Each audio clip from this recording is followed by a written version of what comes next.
Hi hello friends, welcome to my channel. Friends, ఈరోజు సీరియల్లో ఏం జరగబోతుందో తెలుసుకుందామా?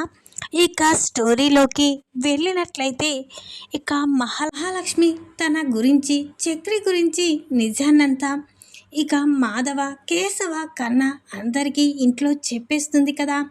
ఇక అప్పుడే ఉదయాన్నే మహాలక్ష్మి, పెద్ది మీ అందరికీ అసలు నిజం తెలిసిపోయింది, ఇక ఇక్కడి నుంచి వెళ్ళిపోతాను పెద్ది అని మహాలక్ష్మి అంటూ ఉంటుంది.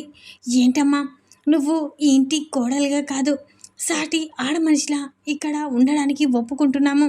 ఎందుకంటే నువ్వు ఆడమనిషివి, బయటికి వెళ్తే చాలా ప్రమాదం, అందులోనూ మీకు బాగా తెలిసిన వాళ్ళం కదమ్మా, ఇక్కడ ఉండొచ్చు కదా అని అంటూ ఉంటాడు మాధవ్. అయితే అప్పుడే మహాలక్ష్మి, పెద్ది లేదు పెద్ది, మా వదిన నాకు ఫోన్ చేస్తానంది, తన ఫ్రెండ్ ఇల్లు ఎక్కడో ఉందట, నన్ను అక్కడికి వెళ్ళమని చెప్పింది అని చెప్పగానే మాధవ సరే అమ్మా నీ ఇష్టం అని అంటూ ఉంటాడు. కన్నా అయితే వదినమ్మ, లేదు వదినమ్మ ఇక్కడే ఉండిపో అని అంటూ ఉంటాడు. లేదు కన్నా వెళ్ళాలరా, నేను అనుకున్నది సాధించాలంటే నేను ఇక్కడి నుంచి వెళ్ళాలరా అని ఇక మహాలక్ష్మి అంటూ ఉంటుంది.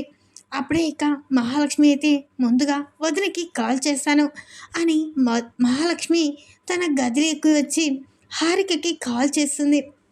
అప్పుడే ఇక హారిక ఇదేంటి మహా ఇప్పుడు ఫోన్ చేస్తుంది అని చూస్తూ ఉంటుంది. అప్పుడే ఇక వదిన ఫోన్ లిఫ్ట్ చేయొదిన అని మహాలక్ష్మి ఇక అటు ఇటు తిరుగుతూ ఉంటుంది.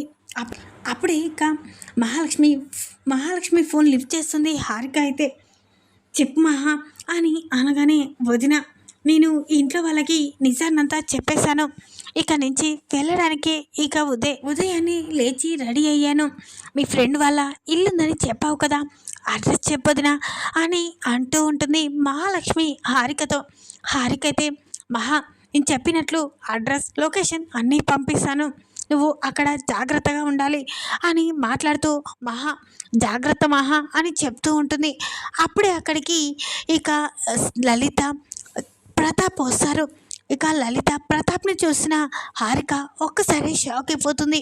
అప్పుడే ప్రతాప్ ఏంటమ్మా హారిక నువ్వేం చేస్తున్నావు, ఎవరికి ఫోన్ చేసావు, ఇంట్లో ఎవరైతే చచ్చిపోయారనుకున్నామో వాళ్ళతోనే మాట్లాడుతున్నావా, అయినా దాంతో మాట్లాడవలసిన పని ఏమీ లేదు, అసలు అది మనని మోసం చేసి ఇంట్లో నుంచి వెళ్ళిపోయింది, అలాంటిది ఈ ఇంట్లో వాళ్ళు ఎవరు తనతో మాట్లాడకూడదని చెప్పాను, ఎప్పుడో తను చచ్చిపోయిందని ఇక నేను చెప్పాను, అయినా కానీ మళ్ళీ తనకి ఫోన్ చేసి మాట్లాడడం ఏంటి, నేను మరీ చెప్పాను తనతో మాట్లాడకూడదని అని ఇక హారికతో అంటూ ఉంటాడు ప్రతాప్. అయితే అప్పుడే హారిక అయితే మావయ్య గారు నన్ను క్షమించండి, అయినా మహా ఏ తప్పు చేసిందని మహాతో మాట్లాడకూడదు, మహా ఏ తప్పు చేయలేదు, అయినా మహా తప్పు చేయదు అని అనగానే, ఏంటి ఇక నువ్వే మహాలక్ష్మి గురించి చెప్తున్నావా, నువ్వు కళ్ళారా చూసావు కదా, ఆ రోజు పెళ్లిపీటల నుంచి ఇక వేరే ఆ మెకానిక్తో వెళ్ళిపోయింది, నీకు తెలిసి కూడా ఇలా మాట్లాడమేంటి అని ఇక హారికతో అయితే అంటూ ఉంటాడు ప్రతాప్. అయితే అప్పుడే ఇక ప్రతాప్ మాటలు విన్నా ఇక హారిక అయితే లేదు మావయ్య, అసలు నిజం ఏంటంటే అసలు ఇక హారిక ప్రేమించి పెళ్లి చేసుకోలేదు అని చెప్పగానే అప్పుడే ప్రతాప్, అక్కడున్న లలిత షాక్ అయిపోతారు. ఏంటి ఏం మాట్లాడుతున్నావు, ప్రేమించి తను లేచిపోయి పెళ్లి చేసుకోకపోతే తను మన్నెందుకు వదిలేసుకొని వెళ్ళిపోతుంది, ఇంత గొప్ప సంబంధాన్ని చూశాను, అది కూడా వద్దనుకొని తన ఇక అక్కడి నుంచి ఆ మెకానిక్ గంతో వెళ్ళిపోయింది, ఇక తను ప్రేమించకపోతే అలాంటి వాడిని ఎలా పెళ్లి చేసుకుంటుంది అని ప్రతాప్ అయితే అంటూ ఉంటాడు. అప్పుడే ఇక హారిక అయితే లేదు మామయ్య, అసలు నిజం ఏంటంటే అసలు ఇక ఆ జుట్టు పోలితో ఇక ఆ భూషణ్ అంటే తనకి ఇష్టం లేదు, ఆ భూషణ్ని పెళ్లి చేసుకోవడం ఇష్టం లేకని మహాలక్ష్మి చక్రిని ఇక హెల్ప్ చేయమని అడిగింది. ఇక చక్రి మహాలక్ష్మికి హెల్ప్ చేశాడు, కానీ అనుకోని పరిస్థితులలో ఆ భూషణ్తో పెళ్లి జరగకూడదని అనుకోని పరిస్థితులలో చక్రి మహా మెడలో తాళి కట్టాడు. అదంతా మహాలక్ష్మి తనని భూషణ్ నుండి కోసమే ఇదంతా చేసింది.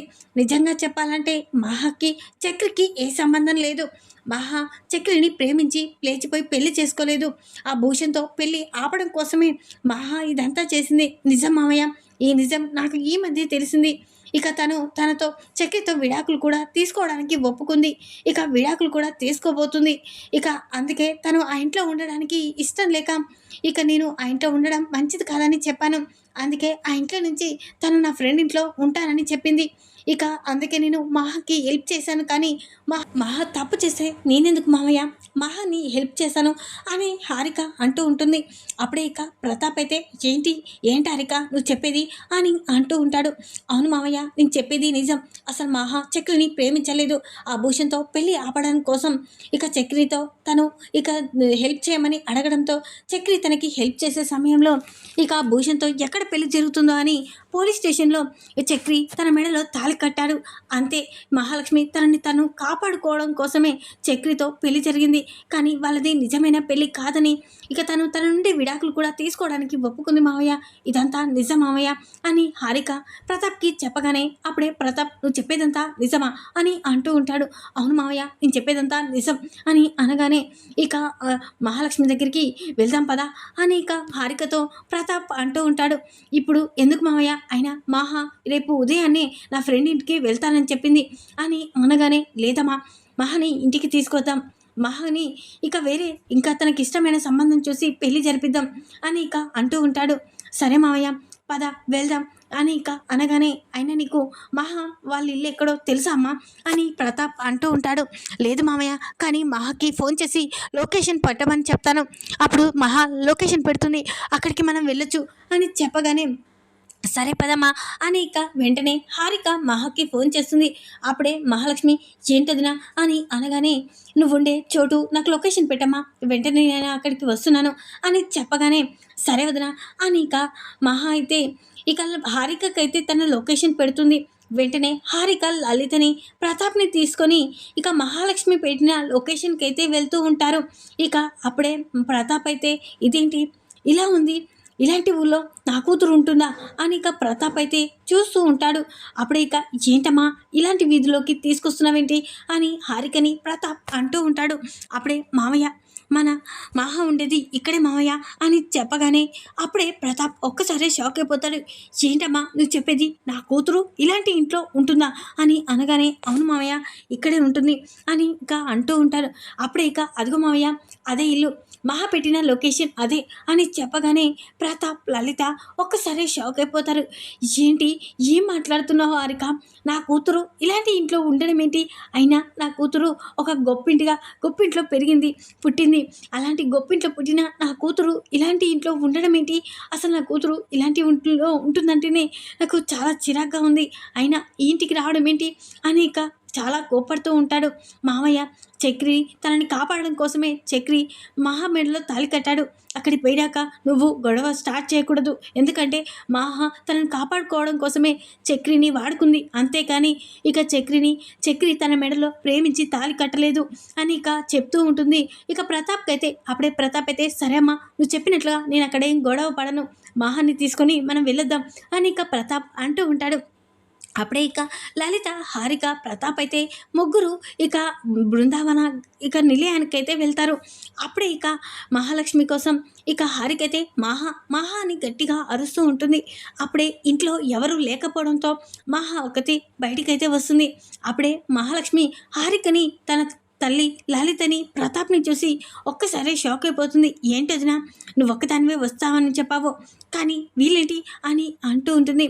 లేదమ్మా నిన్ను తీసుకువెళ్ళడానికి వచ్చాం, నీకు ఈ ఇంటికి ఏ సంబంధం లేదని మామయ్యకి చెప్పేశాను, నువ్వు చక్రిని ప్రేమించి పెళ్లి చేసుకోలేదని చెప్పేశాను అని అనగానే లేదు వదినా, నువ్వు చెప్పినా నేనైనా వాళ్ళతో రావడానికి నేను ఒప్పుకోను, ఎందుకంటే వాళ్ళు నా జీవితాన్ని నేను కావాలనుకున్న గోల్ని నేను రీచ్ కాకుండా చేశారు, నా సర్టిఫికేట్స్కి తగలబెట్టారు, అలాంటి వాళ్ళతో నేను ఉండడం ఏంటి, అయినా నువ్వు చెప్పావని నీ ఫ్రెండ్ ఇంట్లో ఉండడానికి ఒప్పుకున్నాను, కానీ వాళ్ళతో నేను ఆ ఇంటికి రావడానికి ఒప్పుకోను అని అనగానే ప్రతాప్ ఒక్కసారి షాక్ అయిపోతాడు. ఏంటమ్మా ఏం మాట్లాడుతున్నావు, నీకు చక్రికి జరిగిన పెళ్ళి అబద్ధపు పెళ్ళి అని నాకు తెలిసిపోయింది, అందుకే నిన్ను మన ఇంటికి తీసుకువెళ్ళి నీకు మంచి సంబంధం చూసి పెళ్లి జరిపించాలనుకుంటున్నాను అని అనగానే మహాలక్ష్మి నిన్ను నాన్న అని పిలవడానికి నాకు సిగ్గుగా ఉంది, అయినా కానీ పిలవక తప్పదు, కానీ నువ్వు మళ్ళీ నా పెళ్లి గురించి ఆలోచిస్తే నేను ఊరుకోను, నేను అనుకున్నది సాధించాలనుకున్నాను, కానీ నా సర్టిఫికేట్స్ మొత్తం తగలబెట్టారు. అయినా నేను నా కాళ్ళ మీద నేను నిలబడతాను. నేను ఏదో ఒకటి సాధించి తీరుతాను. కానీ పెళ్లి విషయం మాత్రం నా దగ్గర ఎత్తద్దు. అయినా మీతో నేను రావడానికి ఒప్పుకోను. ఇక్కడైనా ఉంటాను కానీ అని మహాలక్ష్మి అనగానే అప్పుడే హారిక, అమ్మ మహా, మీ తల్లిదండ్రులే నీ గురించి అర్థం చేసుకుని వచ్చారు కదమ్మా, పదమ్మా మన ఇంటికి వెళ్దాం అని హారిక అంటూ ఉంటుంది. అప్పుడే ఇక మహాలక్ష్మి అయితే, లేదు వదినా, నువ్వు చెప్పావని నేను చక్రితో విడాకులు తీసుకోవడానికి ఒప్పుకున్నాను. నేను అనుకున్నది సాధించగలుగుతాను అని నువ్వు చెప్పగానే నేను నమ్మాను. నువ్వు ఇలా చేస్తావని అనుకోలేదు వదినా. అయినా నువ్వు నీ ఫ్రెండ్ దగ్గర ఉండమని చెప్పావు. అలాగే నువ్వు చెప్పిన దానికి ఒప్పుకున్నాను. కానీ నువ్వేంటి వదినా ఇలా చేస్తున్నావు? అయినా అమ్మని నాన్నని ఇక్కడికి తీసుకురావడం ఏంటి? వాళ్ళంటేనే నాకు నచ్చడం లేదు. నేను అనుకున్నది సాధించకుండా నా సర్టిఫికేట్స్ తగలబెట్టారు. ఆ రోజే నా తల్లిదండ్రులు లేరనుకున్నాను. నువ్వేంటి వదినా ఇలా చేస్తున్నావు? అయినా నేను ఎక్కడికి రాను, నేను ఇక్కడైనా ఉంటాను కానీ అని గట్టిగా మహాలక్ష్మి అయితే హారికకి, ప్రతాప్కి, లలితకైతే చెప్పేస్తుంది. అప్పుడే ఇక ప్రతాప్ అయితే, పదమ్మ వెళ్దాం పదమ్మా అని అంటూ ఉంటాడు. అప్పుడే ఇక నారాయణ అయితే ఇంట్లోకి ఎంట్రీ ఇస్తాడు. ఎవరా మీరు అని గట్టిగా అరుస్తూ ఉంటాడు. అప్పుడే ఇక లలిత, ప్రతాప్, ఇక హారిక అందరూ నారాయణ వైపు చూస్తారు. అప్పుడే నారాయణ బాగా తాగేసి ఉంటాడు. అది చూసిన ఇక హారిక అయితే షాక్ అయిపోతుంది. అప్పుడే ఇక లలిత, ఇక ప్రతాప్ అయితే నారాయణ చూసి ఒక్కసారి షాక్ అయిపోతారు. ఏంట్రా నువ్వేంటి ఈ ఇంట్లో అని అంటూ ఉంటాడు. అప్పుడే ఇక నారాయణ ప్రతాప్ని చూసి, నువ్వేంట్రా ఇక్కడికి వచ్చావు అని ప్రతాప్ని నారాయణ అంటూ ఉంటాడు. అప్పుడే ఇక మహాలక్ష్మి షాక్ అయిపోతుంది. మామయ్య గారు, ఇతను మీకు ముందే తెలుసా అని హారిక అంటూ ఉంటుంది. ఇక తెలియడం ఏంటి, వీడి వల్లే కదా నా చెల్లెని పోగొట్టుకున్నాను అని ప్రతాప్ అనగానే అప్పుడే హారిక ఒకసారి షాక్ అయిపోతుంది. ఏంటి నీ చెల్లెని పోగొట్టుకోవడం ఏంటి అని అంటూ ఉంటుంది మహాలక్ష్మి అయితే. అప్పుడే అవును, నా చెల్లెలు వీడి భార్య, వీడు నా చెల్లెల్ని మోసం చేసి పెళ్లి చేసుకున్నాడు. ఇక ఆడొక మా మెకానిక్ అని తెలియకుండా నా చెల్లెలు వాడిని ప్రేమించి ఇక వానితో లేచిపోయి పెళ్లి చేసుకుంది. కానీ వాడు మాత్రం నా చెల్లెల్ని చంపేశాడు అని చెప్పగానే అప్పుడే మహాలక్ష్మి, హారిక, లలిత షాక్ అయిపోతారు. ఏంటండి ఏం మాట్లాడుతున్నారు మీరు అని అనగానే, అవును, వీడి వల్లే నా చెల్లెల్ని పోగొట్టుకున్నాను, వీడేంటి ఇక్కడున్నాడు అని ఇక ఉంటాడు ప్రతాప్ అయితే. అప్పుడే ఇక నారాయణ అయితే, ఏంట్రా నా ఇంట్లో నేనుండకపోతే ఎవరుంటారు అని నారాయణ అనగానే అప్పుడే ప్రతాప్ ఒక్కసారి షాక్ అయిపోతాడు. ఏంట్రా నీ ఇల్లు అని అనగానే, అవునరా ఇది నా ఇల్లు, అయినా మీరేంటి నా ఇంటికి వచ్చారు అని ఇక నారాయణ అంటూ ఉంటాడు. నా కూతురు కోసం వచ్చాను అని ప్రతాప్ అనగానే, నీ కూతురు ఇక్కడెక్కడుంది, ఎక్కడ కనిపించడం లేదు కదా అని నారాయణ అనగానే, లేదు నా కూతురు మహాలక్ష్మి అని చెప్పగానే, ఏంటి మహాలక్ష్మి నీ కూతురా అంటే నా చక్రి ఇక భార్య మహాలక్ష్మి నీ కూతురా అని నారాయణ అంటూ ఉంటాడు. అవును, నా కూతురు మహాలక్ష్మిని నీ కొడుకు మోసం చేసి పెళ్లి చేసుకున్నాడు అని అనగానే, నా కొడుకు ఎప్పటికీ ఏ తప్పు చేయడు, వాడు చాలా మంచివాడు, వాడి గురించి నాకు తెలుసు. అయినా నీ కూతురుని పెళ్లి చేసుకోవడం ఏంట్రా వాడు, అయినా నీ కూతురు అని తెలిస్తే ఎప్పుడో ఇంట్లో నుంచి పంపించేవాడిని అని నారాయణ అనగానే అప్పుడే ప్రతాప్ అయితే, ఏంట్రా ఏం మాట్లాడుతున్నావు, నా చెల్లెల్ని చంపేసిందే కాక ఇక నువ్వు పొగరుగా మాట్లాడుతున్నావు అని అనగానే, నీకు ఆ రోజే చెప్పాను నీ చెల్లెల్ని నేను ప్రేమించి పెళ్లి చేసుకున్నాను, కానీ అలాంటిది ప్రేమించి పెళ్లి చేసుకున్న దాన్ని నేను ఎలా చంపుకుంటాను, నీకు నిజాలన్నీ తేల్చి చెప్పాను, ఆ రోజే చెప్పాను, అయినా నువ్వు నన్ను అపార్థం చేసుకుంటున్నావు, నేను నిజాన్ని చెప్పేశాను అని ఇక అనగానే, లేదు నువ్వేరా నా చెల్లెల్ని చంపేశావు అని ఇక చాలా బాధపడుతూ ఆ ఫోటో వైపు చూస్తాడు. ఒకసారి తన చెల్లెలు ఫోటో చూసి ఇక ఆ ఫోటో తీసుకొని చాలా బాధపడుతూ ఉంటాడు. అది చూసిన హారిక, లలిత ఏంటి అని అనగానే, నా చెల్లెలు ఇదిగో నా చెల్లెలు అని ఏడుస్తూ ఉంటాడు. అప్పుడే ఇక నారాయణ అయితే, నీ చెల్లెలే కాదు తను నా భార్య, నా పిల్లలకి కూడా దూరమై వెళ్ళిపోయింది, తను వెళ్ళిపోయి 30 సంవత్సరాలైంది, కానీ ఇంతవరకు ఇక తన గురించి నిజం చెప్పినా మీరు నమ్మడం లేదు అని నారాయణ అంటూ ఉంటాడు. అప్పుడే ఇక చాలరా నీ మోసాలు చాలు, నా చెల్లెల్ని చంపేసిందే కాక ఈరోజు నా కూతుర్ని కూడా నీ ఇంటికి కోడలుగా చేస్తున్నావురా, ఇక నువ్వు నా కూతుర్ని కూడా మీరు మిగిల్చారు నాకు తెలుసు అని ఇక నారాయణతో ప్రతాప్ అంటూ ఉంటాడు. అప్పుడే ఇక నారాయణకి తెలిసిన కానిస్టేబుల్ ఎంట్రీ ఇస్తాడు. వెంటనే ఇక కానిస్టేబుల్ చూసి నారాయణ చాలా సంతోషపడతాడు. ఒరేయ్ ఎప్పుడొచ్చావురా ఈ ఊరికి అని అనగానే, నేనొచ్చి చాలా రోజులైందిరా, నువ్వే నాకు కనిపించలేదు, నువ్వే కనిపించాక ఒక నిజాన్ని నీకు చూపించాలనే ఇక్కడికి వచ్చాను, కానీ అనుకున్న సమయానికి అందరూ ఉన్నారు, చాలా సంతోషం, ఎవరికైతే తెలియాలనుకున్నానో వాళ్ళే ఇక్కడున్నారు అని ఇక అంటూ ఉంటాడు కానిస్టేబుల్ అయితే. ఏంట్రా ఆ విషయం అని నారాయణ అంటూ ఉంటాడు కానిస్టేబుల్తో. ఒరే, నీ భార్యని నువ్వే చంపేశావని ఊరంతా పుకార్తో మారుమోగింది కదా, ఇక నీ భార్యని నువ్వు చంపలేదు అనడానికి సాక్ష్యం నా దగ్గర ఉందిరా అని కానిస్టేబుల్ చెప్పగానే అక్కడున్న ప్రతాప్, లలిత, హారిక, మహాలక్ష్మి, నారాయణ షాక్ అయిపోతారు. ఏంట్రా సాక్ష్యం ఎలా సంపాదించావురా, నువ్వు నా ఫ్రెండురా, నా ప్రాణ స్నేహితుడివి, నువ్వు నన్ను కాపాడడానికి ఇక నా భార్యని నేను చంపలేదనడానికి సాక్ష్యాన్ని తీసుకొచ్చావా అని నారాయణ కానిస్టేబుల్ని అంటూ ఉంటాడు.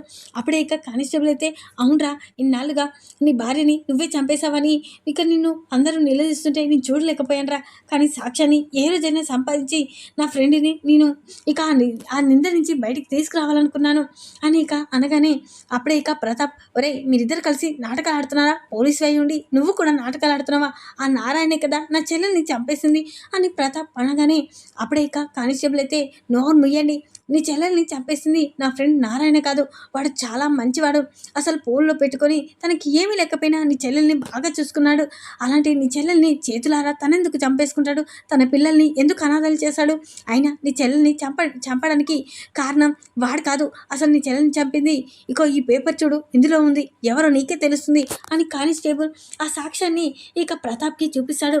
అప్పుడే ఆ ప్రతాప్ ఆ పేపర్లు చూసి ఒక్కసారి షాక్ అయిపోతాడు. ఇక అందులో ఇక పురుషోత్తం తన చెల్లెల్ని చంపేసినట్లు ఇక సాక్ష్యాలతో ఉంటుంది. అది చూసిన ఇక ప్రతాప్ అయితే ఒక్కసారి షాక్ అయిపోతాడు. అంటే ఆ తాయారు భర్త పురుషోత్తమే నా చెల్లెల్ని చంపేశాడా అని అంటూ ఉంటాడు. అప్పుడే ఇక కానిస్టేబుల్ అయితే, అవునరా, ఇన్నాళ్ళుగా ఈ నిజాన్ని నీకు తెలియకుండా చేశాడు ఆ పురుషోత్తం మామూలు వాడు కాదు, నీ భార్యని చంపేసి నిన్ను నిందితుడిని చేశాడు, ఇప్పటికైనా చూశారు కదా, మీ చెల్లెల్ని చంపేసింది ఆ పురుషోత్తం అని అనగానే మహాలక్ష్మి, తాయారు, ఇక హారిక ఒక్కసారి షాక్ అయిపోతారు.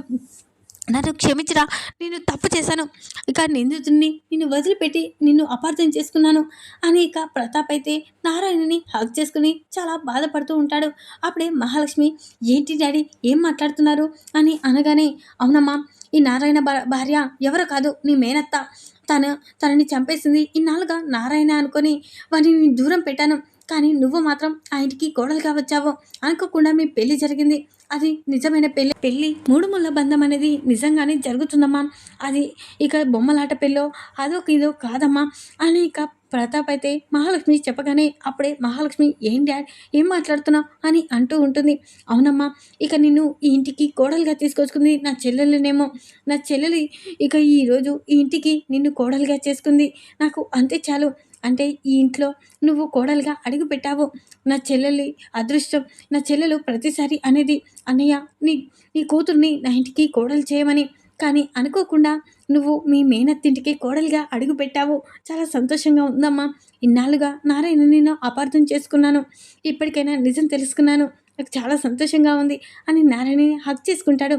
ఆ తర్వాత చక్రిని ఇక రాగానే చక్రిని క్షమించు అని అడిగేసి ఇక చక్రిని మహాలక్ష్మిని ఇక కలిపేశాడు. మీ ఇద్దరు ఎప్పటికీ సంతోషంగా ఇలాగే ఉండాలి, మీరిద్దరూ ఎప్పటికీ విడిపోకూడదు, ఇక నా చెల్లెలు కోరిక మేరకు నా కూతురు ఈ ఇంట్లోనే మహాలక్ష్మిలా ఉండాలి అని ఇక ప్రతాప్ అయితే ఇక మహాలక్ష్మిని చక్రిని కలిపేశాడు.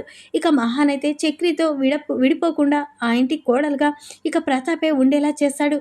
ఈ విధంగానైతే ఇక ప్రతాప్ అయితే నారాయణ ఏ తప్పు చేయలేదని కానిస్టేబుల్ ఎంట్రీ ద్వారా తెలుసుకుంటాడు. ఇక నారాయణ ఇక భార్యే, ఇక తన మేనత్త అని మహాలక్ష్మి కూడా తెలుసుకుంటుంది. ఈ వీడియో కనుక మీకు నచ్చినట్లయితే లైక్ చేయండి, మరిన్ని వీడియోల కోసం ఛానల్ని సబ్స్క్రైబ్ చేసుకోండి ఫ్రెండ్స్. Thanks for watching.